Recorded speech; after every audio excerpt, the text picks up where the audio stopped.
Morning, Marias. Good morning po. Kain po tayo.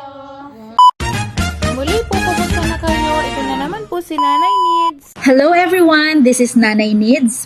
And don't forget to like, follow, and share. Thank you! Ayan, good morning po.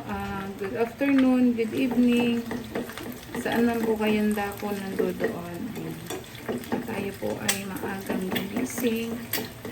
At ang mga Maria po ay papasok din ng maaga. Ayan.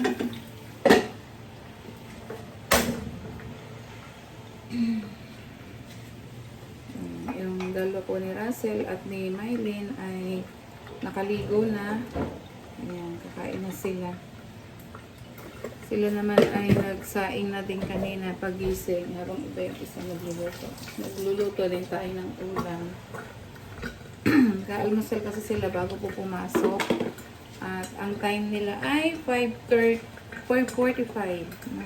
Kaya 5:30 alis na sila dito sa bahay.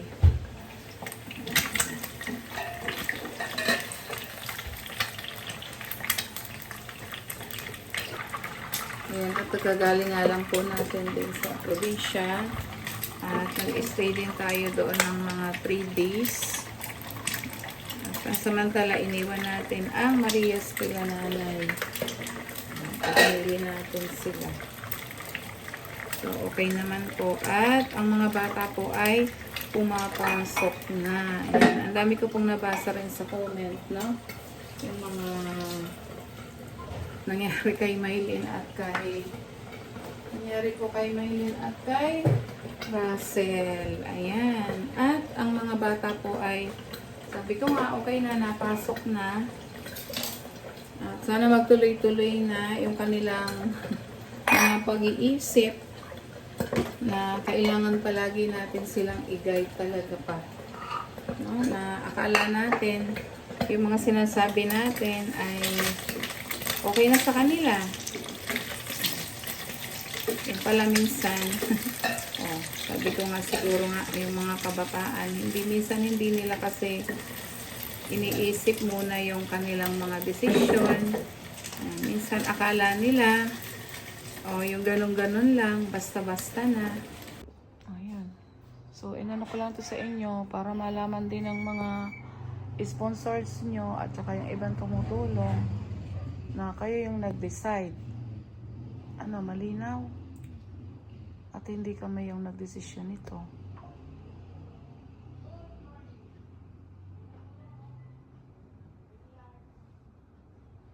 So, yung mga kailangan na dadalhin ninyo, yan, i-prepare nyo kung yun talaga yung desisyon ninyo. At sa mga followers po natin, sana wag naman po natin ang i-bash yung mga bata. Ganun naman talaga kahit tayo nagkakamali din. Hindi naman tayo perfect, no? Para at least, no, na-realize ng dalawa kung ano yung tama o makakabuti sa kanila. No? At hindi natin sa nagsasabi dyan po na baka pinaghihigpitan namin o ano. So, mahirap na pong magsalita, at ayoko na po ng mga ganong usapan. Basta ang lang natin, hangad natin sa kanila ay makatapos sila ng pag-aaral. Ano naman po, lalo na si Paul, no? Lahat po ay ginagawa para sa kanila. Sa nagtatanong, ano daw ba yung pinagmulan? Opo. Ito sasabihin ko nun sa inyo talaga yung pinagmulan kung bakit sila nag-decide siguro ng ganon. Kasi sabi nga po lagi namin paulit-ulit, yung cellphone dito sa bahay may oras. Kasi nga, una-una, ayoko nang hindi ginagamit ng tama yung cellphone. At lagi ko sa sila sinasabi na ayoko nang nagsisinungaling. No? Kasi yun yung pinakaayaw na ayaw ko. No, siguro, dahil nga po sila ay may mga iba nang ginagawa sa cellphone, napapalabis yung paggamit, ayun. Kaya parang natututo na rin sila ng magsinungaling. No? At yun po ang ayaw ni Nanay Ned, syempre, o kahit sino naman. No? Ang gusto natin palagi sila ay maitama. So, ang nangyari po kasi dito, ito na yung sasabihin ko kasi ang daming kuro-kuro ng iba, ang daming ganito-ganito. At bago po natin ipagpatuloy ang ating chikahan, shoutout din po pala sa mga lahat po ng mga sponsors sa BB Team at mga followers. Ganon din po ang lalo na yung sponsor po ni Mylene at ni Russell, kay Doc Lexi, kay Ma'am Camacho, at kay Tita JB. Ayan. Ganon din po kay Mami Betchay, shout out. Kay Mamo din. At ayan, yung mga nagmamahal po sa ating mga scholars, thank you so much po, no? Palagi po kayo nakasuporta sa mga bata. Shout out po sa inyo, hindi ko na po kayo isa-isahin. At alam ko naman po na lagi po rin kayo yung lagi po kayo nakasuporta sa amin. Thank you so much po, lalo na sa dalawang bata na nandito po sa akin. Pasensya na po kayo kung may mga nangyari na medyo na stress si Paul. At yun nga ang sinasabi kasi nagkasabay-sabay na din po kasi yung pangyayari. Hindi na siguro nakatiis si Paul din na sabihin talaga. At yun naman din po talaga yung totoo. At una-una nga ayaw syempre nila mabibigla kayo doon sa desisyon ng dalawa.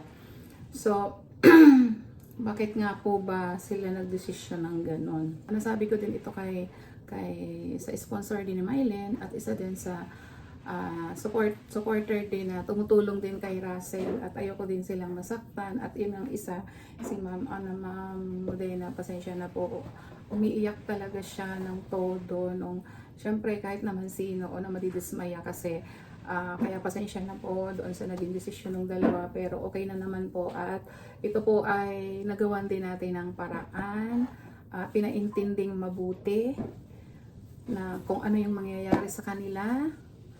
Ito ba yung gusto ninyo? Yung mga ganon-ganon na bagay, ano. So ngayon po ay okay naman na po at pumapasok na sila ng tuloy-tuloy at siguro nga kailangan din natin ng doble gabay din sa mga bata. At katulad yan ngayon, hindi ako ngayon pumapasok. So si Nanay Nids po ay nakalib pa rin. Nakalib pa po tayo at baka kung ano natin, nag-iisip din si Nanay Nids o baka mag-early retirement na din si Nanay Nids. Ayan, kaya maano natin din yung mga bata, masusubaybayan din natin ang husto. At palagi namin yung sinasabi yung hindi natin tinakalimot ng mga paalaala at kung ano. At sana yung mga comments naman na huwag natin i-bash or kung wala tayong masabi na hindi maayos, hindi ko po nilalahat na yung mga bashers na sabi ko nga below the belt na yung iba. So ako hindi naman talaga ako pumapatol sa mga bashers at I thank you pa din, no? Kasi andyan din naman kayo nakasuporta, pero sana pag below the belt huwag naman. So hindi nyo kasi alam yung sitwasyon, no? So, yun ay siguro dahil sa i-open lang din ni Paul kasi yung mga last week talaga medyo siguro na si Paul din napuno na yung kanyang stress, no? Kasi una nga si Jeff na ospital, no? Hindi na isang linggo din na thanks God at si Jeff naman po ay okay na, nagko-continue na lang siya ng paggagamot niya. Yan. Tapos nga, syempre may emergency rin kami sa Mindorong nangyari. Plus, sinabay pa nga ng ganito. So, si Paul ay marami rin inaiintindi. Hindi lang naman po yung mga scholars. So, kahit doon po kahit ang iba nating sa community, may mga din po siya, may mga mission, no? Hindi lang po yung nakikita natin, no? Marami rin pong iniintindi si Paul kahit sa family, no? Kaya yung suporta po natin talaga ay andyan lagi din sa kanya. At syempre, inaalala din natin yung kalusugan niya at sana nga laging maging malusog ang kanyang pangangatawan at safe sila, no, kasama ng team sa kanilang mga misyon. So, marami silang misyon. Ganon din si Paul sa amin. So, hindi naman niyo yung lahat nakikita yun sa vlog. No? At salamat din po sa mga suporta nyo. Ayan, at maibalik po natin doon sa sitwasyon na kung bakit nga ba nagdesisyon sila Mylene ng ganon. minsan na ito yung bakasyon, nasita ko sila, no? Ito yung reason siguro isa. Pero hindi ko alam kung mali o tama ako. Pero sa palagay ko ako naman ay nagsasabi lang ng para sa ikabubuti nila. No, nangyari kasi 'yon. Nasita ko silang dalawa kasi yung cellphone naman pinagagamit ko yan sa kanila after ng itong bakasyon, April, nagbakasyon sila. So noon namang everyday nagagamit nila yung cellphone kasi ginagamit nila yun sa pag-aaral. So kahit nasa sa school ako, nagtatrabaho ako, namomonitor ko sila. So pag minsan hindi ko sila nakikita doon sa table, tinatawagan ko sila doon sa CCTV o ano ginagawa nyo. Nandito kami nanay. Minsan parang hindi ko parang naghihinala ako, ano ginagawa ninyo dyan? Baka mamaya, kung ano na naman yung ini-explore nyo, mga ganon-ganon.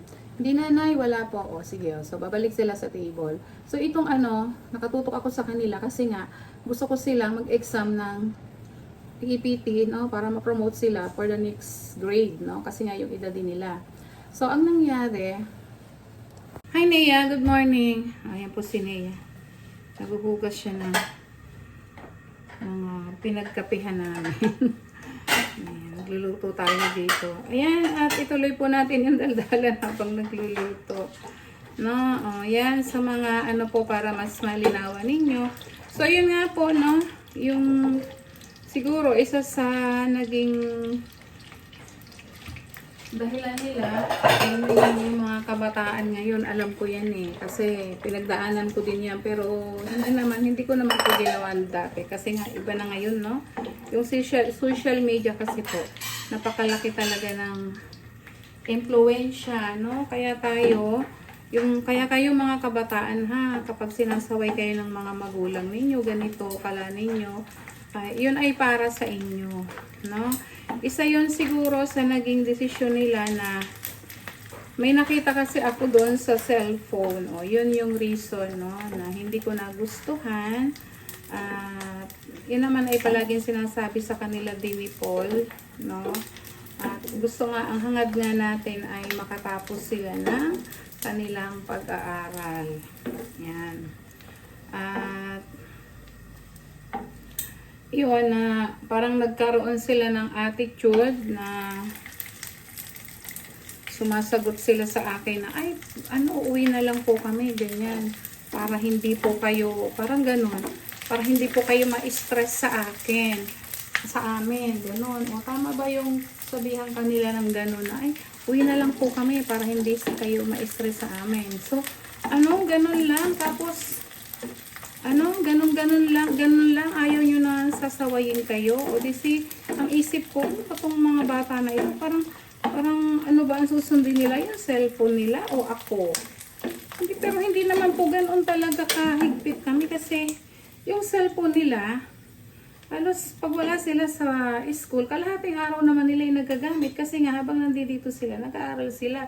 So yung nangyari lang po talaga, natutukan ko sila nitong bakasyon na pinagre-review ko nga sila. Sabi ko, mag-advance study kayo kasi mag-i-exam kayo para yung kahit isang grade man lang ma-skip ninyo.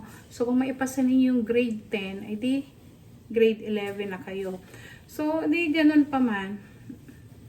So sabi ko sa kanila, huwag kayo maglalagay ng, may nakita kasi ako na parang iba yung ginagawa nila sa cellphone. So ngayon, kinuha ko yung cellphone nila.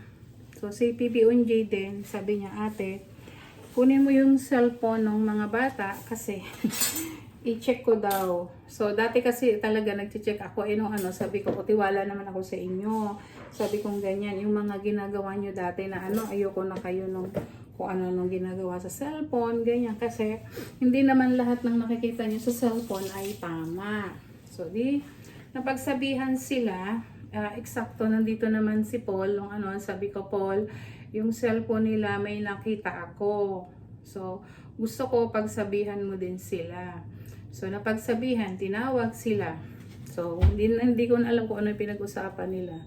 So, pagdating nila dito, mugto ang mata, siguro napagsabihan nga ni Paul, sumugto yung mata nila. So, ano ang sinabi ni Daddy Paul? Huwag na daw po namin uulitin. Diba? Sabi ko sa inyo, Yung mga ganong bagay, kaya ka namin kayo pinagsasabihan, ay para yun sa inyo. So, napunta naman kayo dito pag mag-aral di ba? Hindi para mag-cellphone ang mag-cellphone. So, edi okay na kami doon. O, sige, edi maigi kung ganon. O, sabi ko, o yan ha, mag-aaral kayo, nagre-review kayo.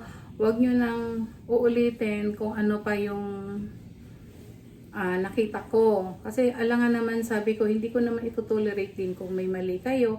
At saka sasabihin ko yan kay Paul, mamaya lumala pa. O, sino ang mananagot? Di ba ako din? Kasi ako yung guardian nyo. O, so, di tapos na po tayo doon.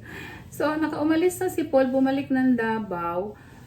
Mga after 3 days ata. So, nag-usap na po sila ni Paul. Okay na lahat. So, pagbalik ni Paul ng Davao, so after mga 2 or 3 days, eksakto may emergency din kami noon sa Mindoro kasi nga namatay yung tita namin. So, ang nangyari, no, itong dalawa, dito, naghuhugas sila ng pinggan kakakain lang namin. Parang nagbubulungan silang dalawa. Sabi ko, ano ba yung pinag-uusapan ninyo diyan? Kasi, sabi ko, parang duda din ako na parang ako ba yung pinag-uusapan o ganon-ganon. So, ang sagot agad sa akin, uwi na po lang kami. Sabi ganyan, para hindi na po magulo yung pamilya nyo, wala na kayong stress. Sabi ko, ha? Sabi ko ganyan, anong saying yan? Sabi ko nga ganon, bakit ganyan ang pag-iisip ninyo? So, hindi nyo iniisip yung family ninyo? Hindi nyo iniisip yung mga kapatid nyo na kaliliitan? Pag kayo umuwi doon, di ba, dagdag pasaanin pa kayo ng mga magulang nyo.